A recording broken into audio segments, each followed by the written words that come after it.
사실 좋은 근무 환경이라고 하는 건 이 조직의 책상이 어디에 있느냐, 어떤 건물에서 일하느냐 이런 것도 근무 환경이겠지만 가장 중요한 근무 환경은 직장 동료예요.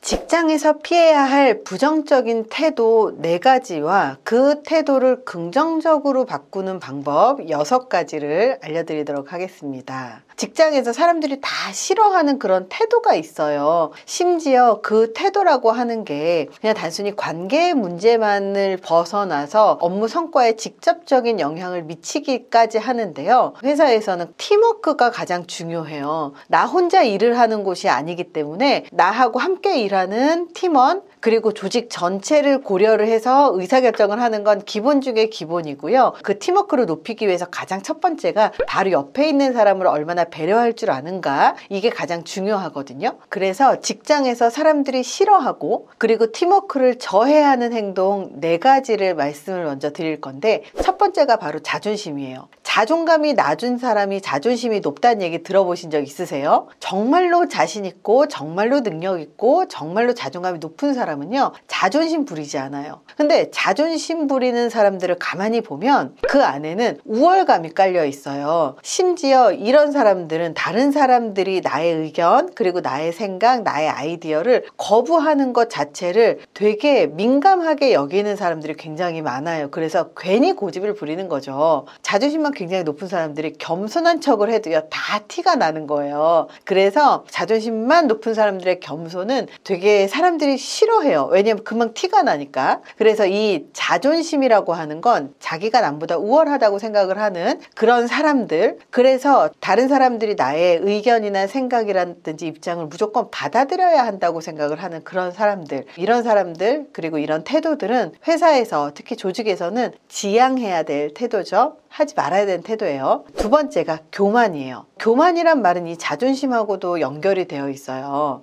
이 팀이라고 하는 것, 조직이라고 하는 건 다른 사람의 주장과 의견에도 귀를 기울이고, 그리고 우리가 받아들여야 할 건 있는가 없는가를 잘 들어야 되거든요. 그런데 다른 사람들의 의견에 대한 경멸이 깔려 있는 것들이 사실은 교만이에요. 그래서 자존심하고 굉장히 연결이 많이 되어 있습니다. 세 번째, 조직에서 꼭 피해야 될 태도 세 번째가 자만입니다. 앞에 2가지하고 비슷한 게 뭐냐면, 자만은 교만하고 비슷하기도 하고요, 자존심하고도 비슷하기도 합니다. 자만이라는 건 자기가 남들보다 낫다고 생각을 하는 거예요. 그렇기 때문에 다른 사람 말에 귀를 기울이지 않고 자기 말이 옳다라고 생각을 하면서 교만하게 자기가 옳다라고 밀어붙이는 거죠. 그렇게 해서 실패를 하는 케이스들이 굉장히 많습니다. 네 번째, 직장에서 피해야 할 부정적인 태도 네 번째가 고집이에요. 고집스러운 사람들은요, 자신의 견해에 의견을 바꾸는 것을 굉장히 어려워합니다. 그래서 자기 생각만이 옳다라고 생각하고 자기 생각만이 타당하다고 생각을 하는 거죠. 자기 생각이 옳다라고 이야기를 하는 것 중에서 경험과 지식과 그리고 다양한 의견들을 모두 종합한 다음에 얻어진 결론하고 이 고집은 상당히 다릅니다.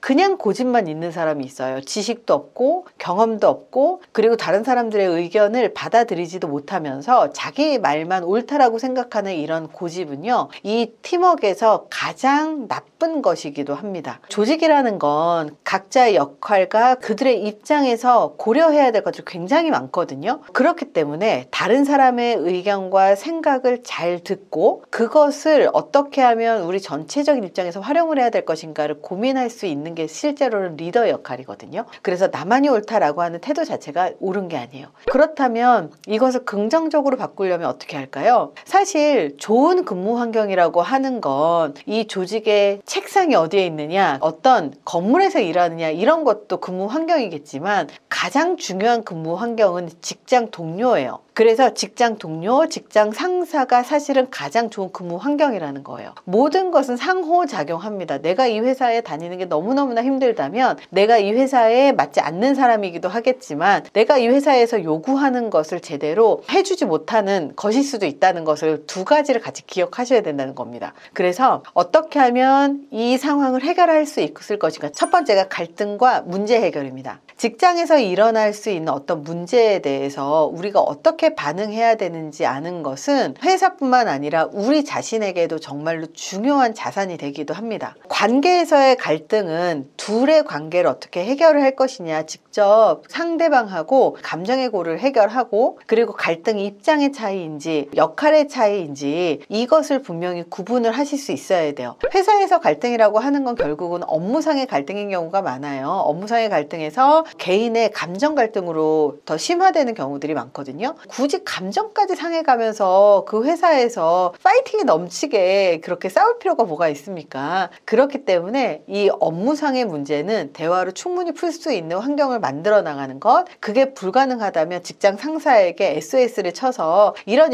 문제가 일어났을 때 이거는 이렇게 했으면 좋겠는데 입장 차이가 너무 첨예해서 제가 해결하기가 너무 어렵습니다. 이 갈등의 문제는 제가 해결할 수 없는 것인 것 같으니 팀장님께서 좀 도와주십시오. 이렇게 얘기하는 게 오히려 나을 수 있습니다. 문제 해결도 마찬가지예요. 문제 해결이라고 하는 게 이 문제가 사람 간의 문제로만 일어나지 않습니다. 업무상의 문제도 일어나기가 굉장히 많은 게 또 회사거든요. 그래서 어떤 사람들은 문제가 일어나면 그 문제를 해결할 생각을 하지 않고 이거 이런 문제가 있는데요. 그리고 띡 보고만 하고 끝내는 거예요. 근데 진짜 일 잘하는 사람은요. 이걸 어떻게 하면 문제를 해결할 수 있을까? 반드시 문제 해결하는 방법이 있을 거야 라는 관점으로 스스로 문제를 해결하려는 사람이에요. 물론 본인이 문제 해결하지 못하는 것도 자기가 해결하려고 하다가 크게 번지게 되는 경우들도 많이 있어요. 그래서 내가 어느 직급인지, 내가 직급이 낮은 상황이라면 문제 해결할 수 있는 그 권한이 낮기 때문에 직장 상사에게 보고하는 게 가장 중요하고, 내가 직급이 높고 그리고 내가 이 업무에 대해서 경력이 많고 경험이 많다면 스스로 문제를 해결하는 게 가장 좋겠죠. 자, 두 번째입니다. 창의성과 진취성은 필요하다. 다른 사람들이 뭐라고 할까 봐서 걱정이 돼서 자기가 생각해낸 아이디어를 공유하지 않을 때가 많죠. 하지만 이런 창의성, 주도성, 진취성은 기업에서 가장 기본적으로 선호되는 근무 태도입니다. 창의성, 진취성 하니까 너무 거대해 보이잖아요. 근데 창의성, 진취성이라는 게 다른 게 아니고요. 이거 일을 이렇게 처리하면 좀 더 쉽겠다. 이거는 이렇게 하면 좀 더 좋은 결과가 나오겠다. 이거는 이런 아이디어를 조금 더 보태면 어떨까? 이렇게 스스로 생각을 하는 거예요. 업무를 기계적으로 하시는 분들이 진짜 많은데요. 기계적으로 하는 것들이 필요한 것들이 있지만 창의적인 일이라든지 아이디어가 필요한 것들은 기계적으로 하잖아요. 그럼 다 티가 나고 결과적으로 이거에 대해서 반드시 안 좋은 피드백을 받을 수밖에 없습니다. 그렇기 때문에 내가 하는 업무에 따라서 창의성 그리고 진취성은 필요하다. 팀워크는 어떤 회사든 간에 의심할 여지 없이 가장 중요한 능력 중에 하나예요. 저도 우리 직원들 중에 팀워크가 없는 직원들이 있거든요. 그런 직원들을 보면 팀워크를 가르치려고 해도 가르쳐지지가 않는 거예요. 왜냐하면 이 조직이라고 하는 것에 대한 이해가 아주 기본적으로 떨어지는 사람들은 내가 하는 일이 혼자만 하면 된다고 생각을 하는 거죠. 그러면 혼자 일은 끝냈을지 몰라도 조직 전체에서 업무 성과가 나지도 않고 그 사람이 끝내놓은 일 때문에 조직 전체가 수습하기 바쁘고 힘들기만 하는 거죠. 그래서 면접을 볼 때 면접관들이 지원자의 팀워크에 대한 태도를 시험해 보기도 하고, 그리고 다른 사람들과 어떻게 잘 어울렸는지도 보기도 하고, 그리고 채용을 하고 나면 이 사람들이 이 조직 내에서 얼마나 잘 어울릴지도 봅니다. 그래서 관계관리 능력을 왜 볼 수밖에 없고, 그리고 채용을 할 때 이 사람들의 그런 과거의 리더십이라든지 아니면 대학에서 어떻게 했었는지에 대해서 볼 수밖에 없고, 그 전 회사에서 어떤 식으로 근무를 했었는지를 볼 수밖에 없는 게 바로 다른 사람하고 잘 협력하고 팀을 이루어서 일을 완수하는 방법을 아는 사람과 모르는 사람은요, 이 조직에 크게 차이가 납니다. 팀워크가 없는 사람은 조직의 전체 성과에 나쁜 영향을, 그리고 성과가 낮아지게끔 하지만 팀워크가 높은 사람은 팀의 전체 성과에 기여하기 때문입니다. 자, 네 번째, 비판에 대한 관용 그리고 수용입니다. 보통 사람들은 비판을 잘 수용하지 못해요. 누군가가 나의 업무 성과에 문제를 제기를 하는 것 자체를 불편하게 여기는 건 누구나 마찬가지지만, 내가 틀릴 수 있다, 그리고 내가 한 일을 다른 사람들의 피드백을 통해서 더 나아지게 만들 수 있고 그걸 통해서 더 성장할 수 있다라고 생각한 태도를 갖고 있는 사람들이 회사에서 더 성장할 수밖에 없습니다. 근데 어떤 사람들은 다른 사람이 피드백을 하는 걸 불편하게 생각하기만 하고 상대방의 피드백을 부정적인 나의 평가로만 생각을 하시는 분들은 성장하기가 어렵죠. 실제로 다른 사람들의 피드백은요, 우리의 업무 성과에 건설적일 수 있기 때문에 일을 훨씬 더 효과적으로 할 수 있게 도움을 줍니다. 다섯 번째는요, 적응성이에요. 사람들은 지금 여기에 있는 근무 환경에서 벗어나고 아니면 근무 환경을 바꿀 때도 있고 로테이션 될 수도 있고 이직을 할 수도 있습니다. 하지만 업무 부서라든지 업무 자체에 어쩔 수 없이 적응을 해야 되는 상황도 있어요. 그래서 내가 이 업무에 적응을 하려고 하는 것, 그리고 이 환경에 적응을 하려고 하는 건 굉장히 중요한 역량 중에 하나입니다. 그렇기 때문에 자기가 자기 환경에 적응을 하는 거는